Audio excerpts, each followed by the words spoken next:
గారికి నమస్కారం ముందుగా. Thank you sir. లక్కున్నోడు ఝాన్సీ యాంకర్ అయితే ఎదుటోళ్ళు మాట్లాడడానికి ఏమి ఇవ్వదు, అన్నీ ఆవిడే మాట్లాడేస్తుంటుంది. నిజంగా ఆవిడ చెప్పినట్టుగా ఇండస్ట్రీలో ఓన్లీ లక్ ఉంటే స్టార్ అయిన వాళ్ళు చాలా తక్కువ మంది ఉంటారు. హార్డ్ వర్కే ఇండస్ట్రీలో నిలబడుతుంది.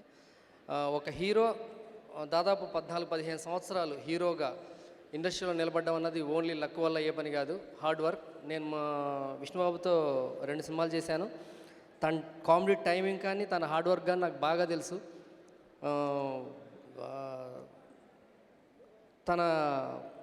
తన యాక్చువల్గా ఢీ సినిమాలో చూసినప్పుడు కొద్దిగా బొద్దుగా ఉండేవారు.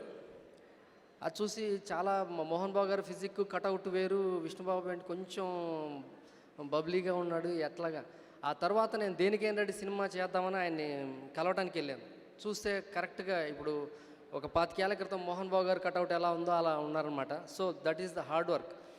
అది ఇప్పటిదాకా మెయింటైన్ చేస్తూ వస్తున్నారు, ఇలాగ మెయింటైన్ చేస్తాడు కూడా. So all the best. ముఖ్యంగా లక్కరాజ్ గారికి, అచ్చు, ఈ సాంగ్ చేసిన బప్పాలహరి గారికి. సాంగ్ చూస్తే నాకు ఎస్పెషల్లీ టీజింగ్ సాంగ్స్ అంటే నాకు చాలా ఇష్టం.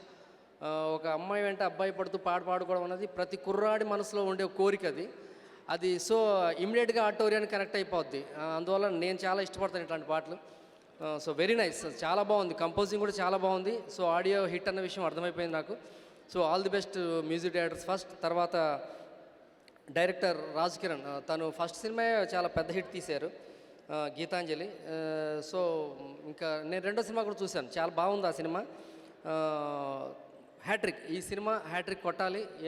సత్యనారాయణ గారు వెరీ నైస్ ప్రొడ్యూసర్. అంటే వరుసగా 4 సినిమాలు తీయటం అన్నది ఒక నిర్మాతకి మామూలు విషయం కాదు, అది 2 ఇయర్స్లో. సో ఆయన చాలా డిసిప్లైన్డ్గా వెళ్తున్న ప్రొడ్యూసర్ అనిపించింది నాకు చూస్తుంటే. సో ఈయన జర్నీ ఇలాగే కంటిన్యూ అవ్వాలని మనస్ఫూర్తిగా కోరుకుంటున్నాను. So all crew all the best. Thank you very much.